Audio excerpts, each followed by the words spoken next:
Hi, this is Jude, JJ1, and this is just an intro to a video that I took this morning in bed, and I don't know if I'm going to share all of it with you, but I will try to piece it together so that it makes sense, because what happens is we hear thoughts in our head, and then we'll go off on tangents, and we sometimes don't have the full thought, from either our head sister or from the Holy Spirit.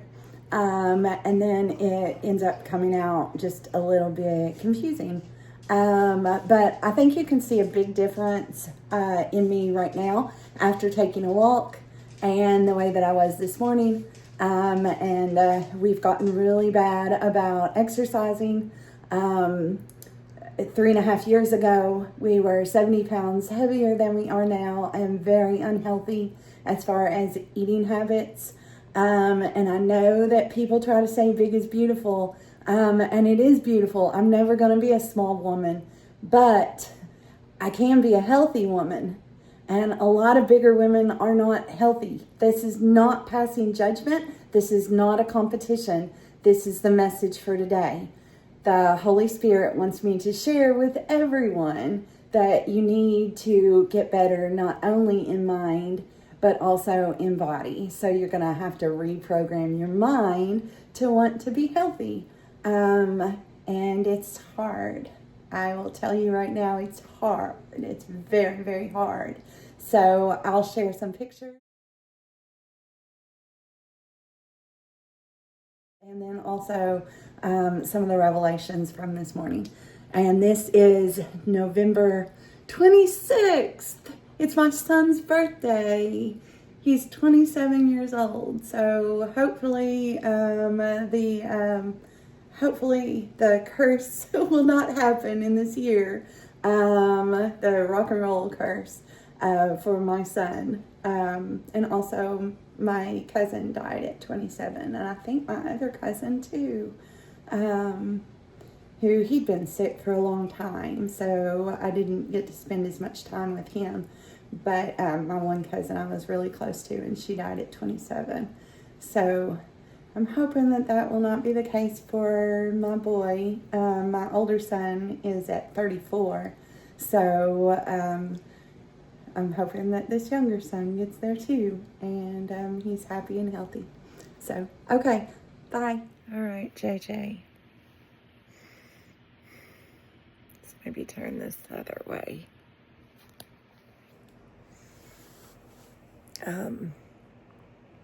So the Holy Spirit, I believe, is giving me a clear message today. And I'm not even for sure who I am. I may just be a blend of JJ.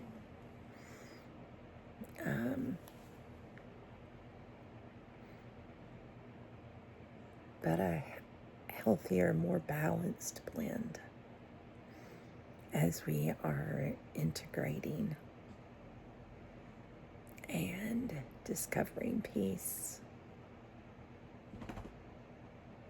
And I'm looking around this room right now and I do not see peace. I see chaos.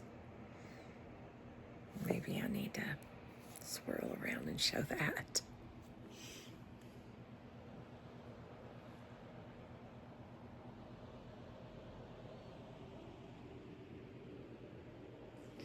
Yep, a very chaotic room.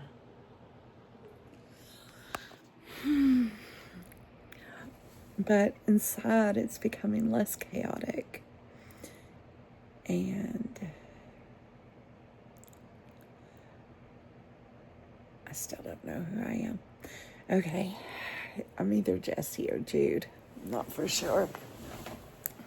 Maybe Jude. I don't know. Doesn't matter. All right. But my face is looking very fat right now, so maybe I am Jude, and I'm kind of slipping back into old patterns. I really struggled after China, and almost immediately gained 100 pounds in this body, because as we've come to the realization, yeah, definitely Jude.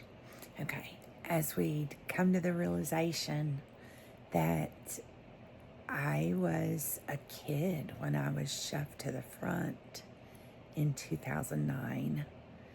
I was probably 8 years old and being thrown into an adult world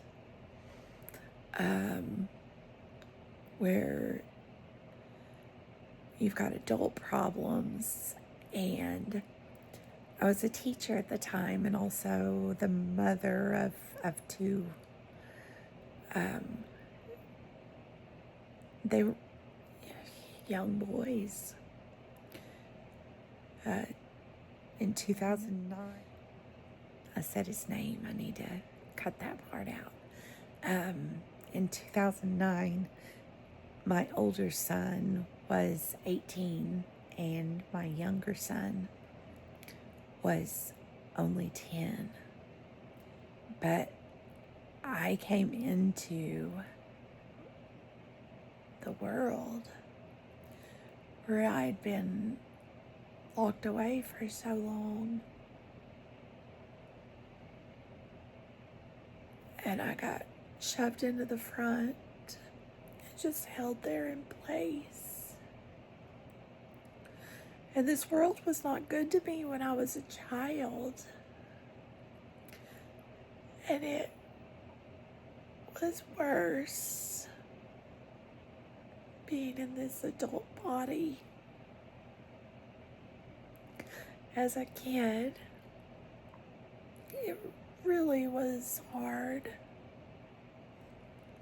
because I didn't understand what was going on, really. I mean, I had most of their memories, my headmates, but my alarm just went off.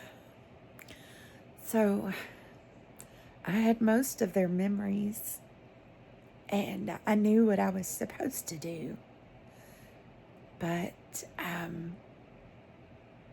didn't really understand how to do it. And all I've ever felt for my entire life is I've been wanting to be back with God, because I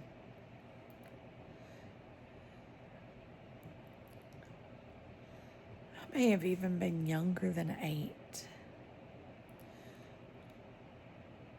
because I don't know. I took part in my life whenever I was a child. I remember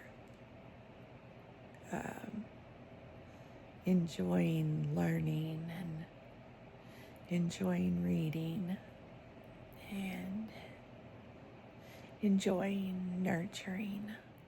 As I say all the time, the way to suffering is through, or the way to the light is through suffering. And I know I definitely am showing that suffering right now. But that's not exactly what the Holy Spirit says. I've just misinterpreted it based on what I'm going through.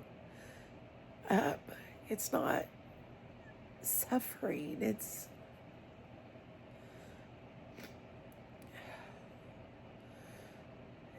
reprogramming. And reprogramming, when you have damage inside, is suffering. And I do foresee some suffering going forward into the future, because there are going to be people that are going to hate us. I can feel it starting. I can feel it building. And I'm worried about it because hate does start to affect you when hate hits us, or when hurts hit us, or when negativity hit us. Bree ends up going on the attack and hurting back. And now Harper's started doing that too. Although last night she did it in a more healthy way. She just listened to some very hard music. And she thought about pulling into a bar to get some drinks and maybe talk to some men that are damaged themselves and would only hurt us. But she did not. She came on home and took a long bath.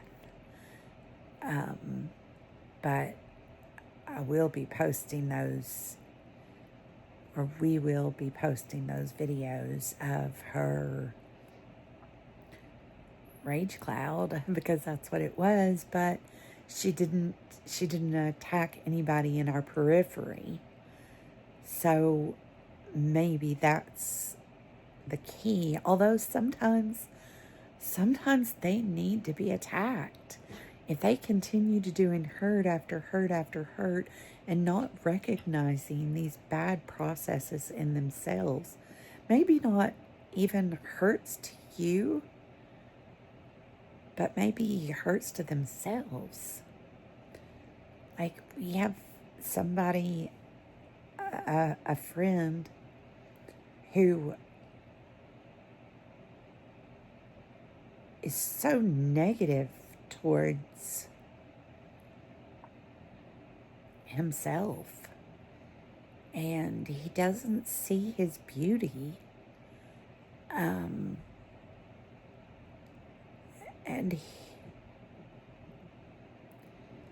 even talking about it makes me sound like I'm critical. I'm not critical. He has a beautiful light, but it's all hidden by competitiveness and hate and fear and negativity towards the self. His spirit has figured out that he should love others, but he's not loving himself yet. Oh, this is such a bad angle. Yeah, Jesse's awake.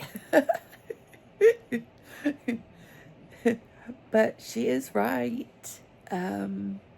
People are not going to listen to us if we look like a fat,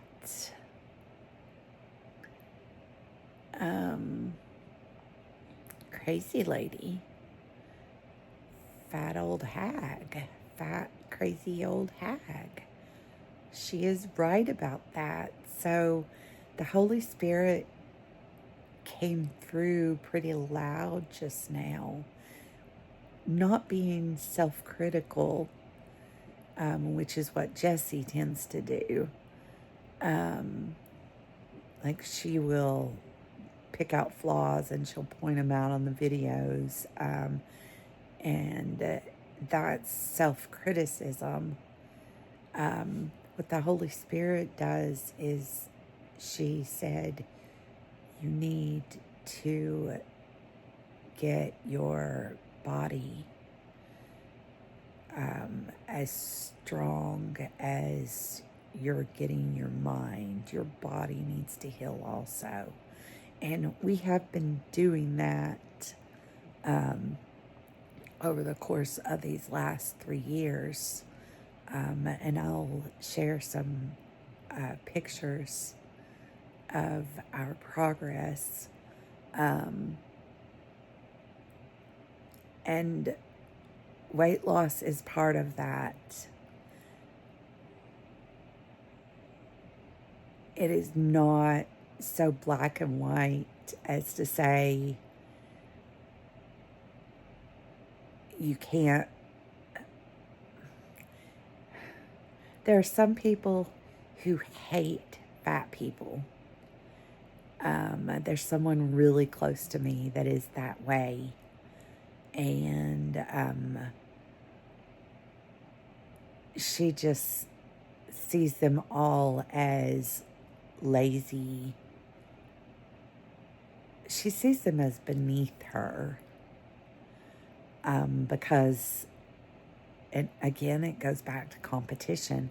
She sees them as beneath her because they are not as strong as she is. But the thing about it is that she's dealing with her hurts in different ways by being manipulative or being negative to others or being so competitive. Oh my gosh, this person is so competitive. Like I said the other day, I said something like, well, I think there's a middle ground in everything. And she said, you think, JJ. I mean, is that a statement that you should argue? Is that a statement that should be a competition? And I called her out on it. Or Bree called her out on it. I never call anybody out. I mean, sometimes I'll be judgmental, and that's part of my issues. But Bree actually berated her and yelled at her over it. And I think it clicked because Bree makes some very persuasive points because she's competitive and she wants to win. So the Holy Spirit, anyway, today, I need to wrap this up because I've got to get out and walk. We had started about 4 years ago, 3.5 years ago on this exercise path. And it was because Jesse and Harper woke up. And even though we weren't aware that they were Jesse and Harper, because I'm using confusing terms. When I say that they woke up, they didn't completely come into consciousness. They just came back into our consciousness and started taking a part as the one JJ. This was 3.5 years ago. And they wanted certain things, sex, and they knew that there'd be no way that we could do that as big as we were. And a lot of you out there are going to be saying big is beautiful, but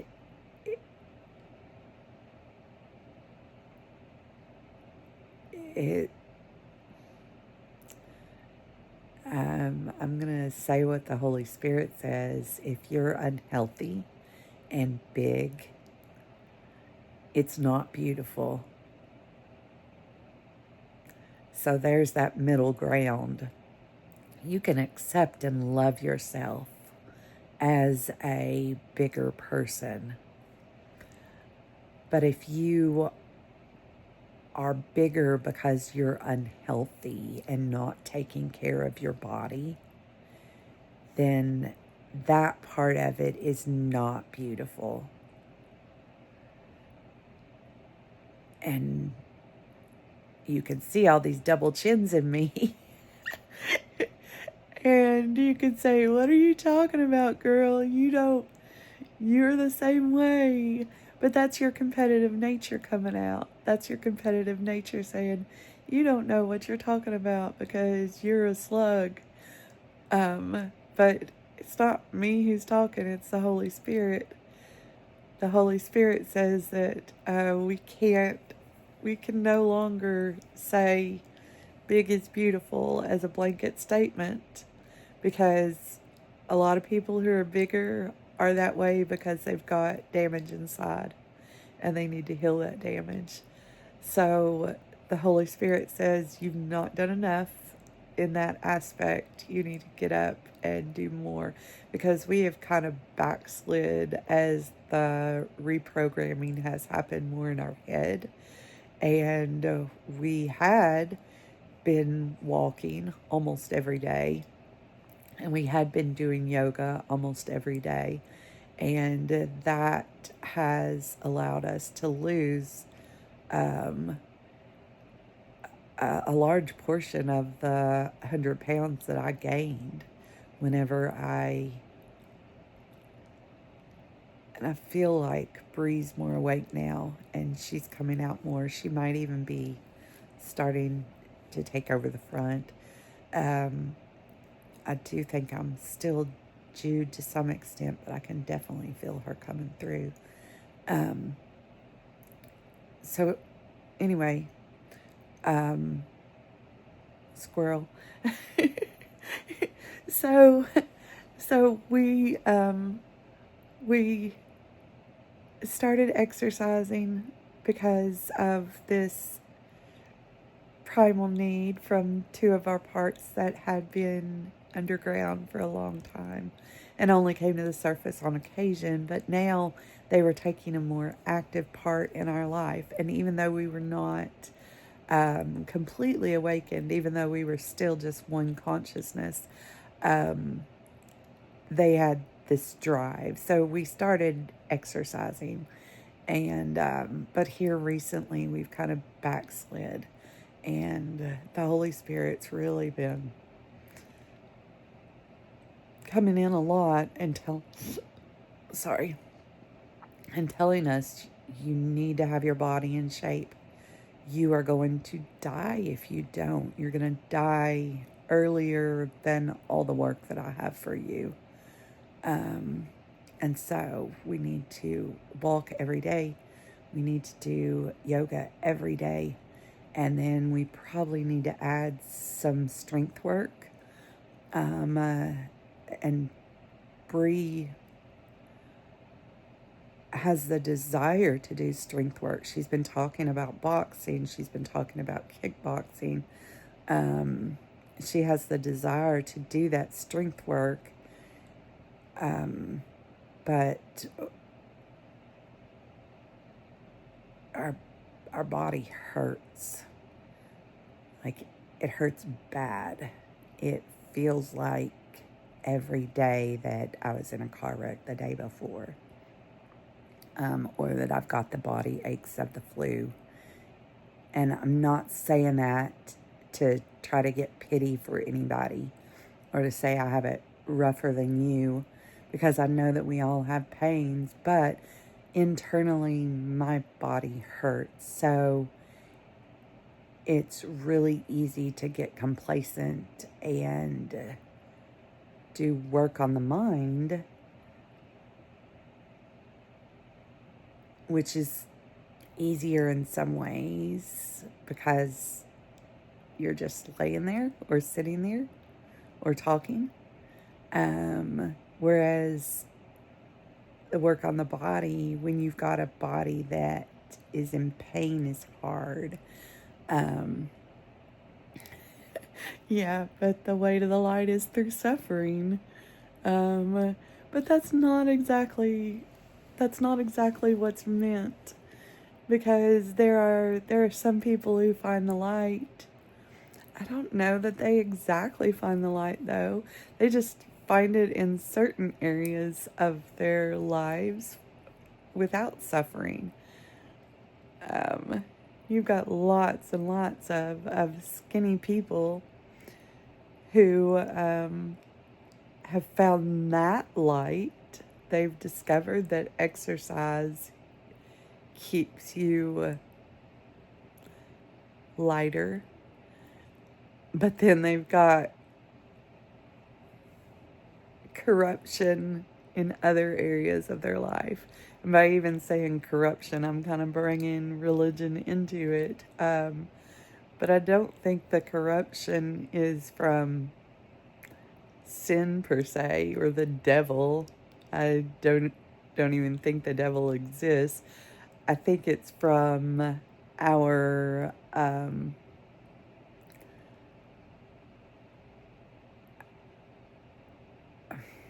okay, I think the devil does exist, but it's not like an entity.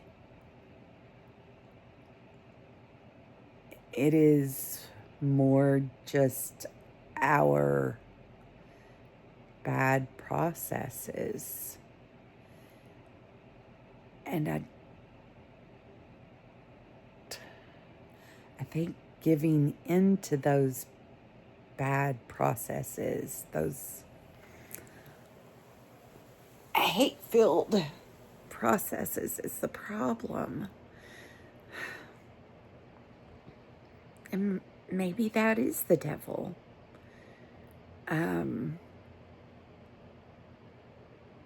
But bad processes is also being judgmental towards fun that other people like to do.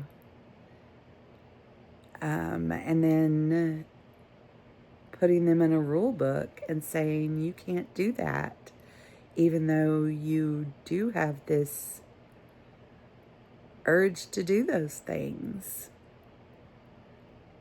It's all moderation. It's all finding the middle ground. You can't just say you can't do this, that it's black and white, because then it becomes a competition.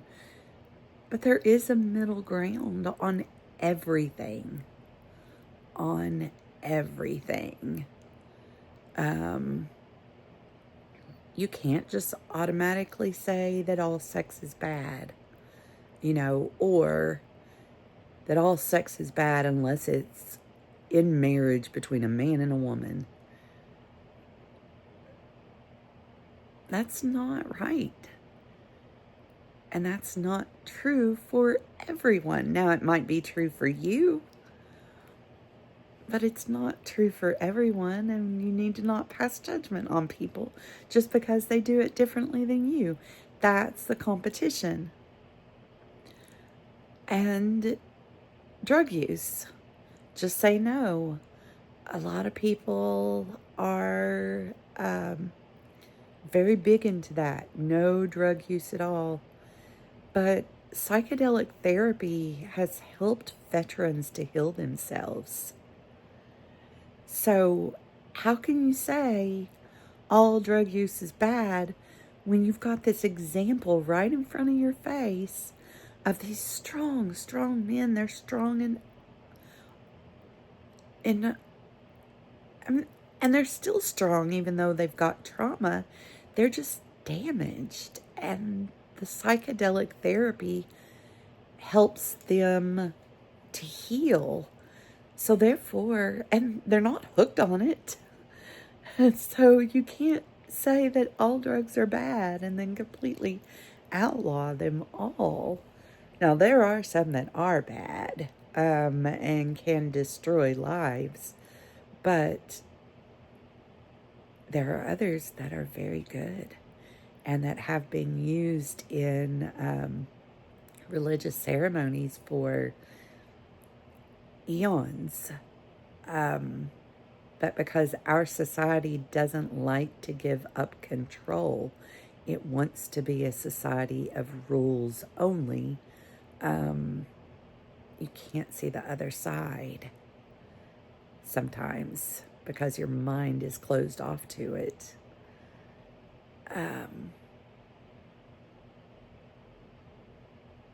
So there's a middle ground in everything. I think, and I know, because she told me. She's told me this. She's sharing these with me. And here I am procrastinating walking. I need to get my butt up and go get to walking, because she says people are not going to believe you if you look like, if you don't present what they want to see. And even doing that, there are going to be some older or bigger women who are going to hate me for the things that I say because they're still competing. They want to believe that big is beautiful and that it's fine to stay big and beautiful. But the Holy Spirit says no. If your body, if you are healing, if you are escaping your damage through eating too much and not moving just because you hurt, that's not a good thing.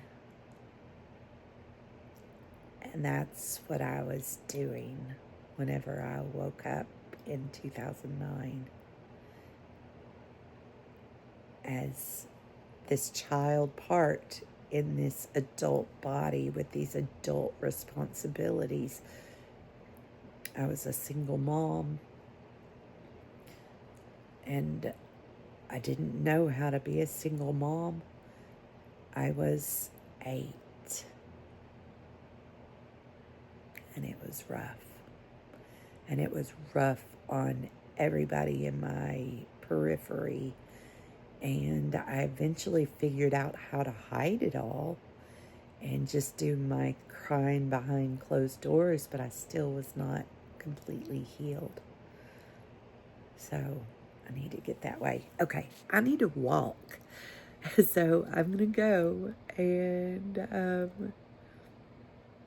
I hope this made sense. And I know that I spoke about drug use, and so some people are going to say, oh, she's on drugs. I am totally sober. No drugs.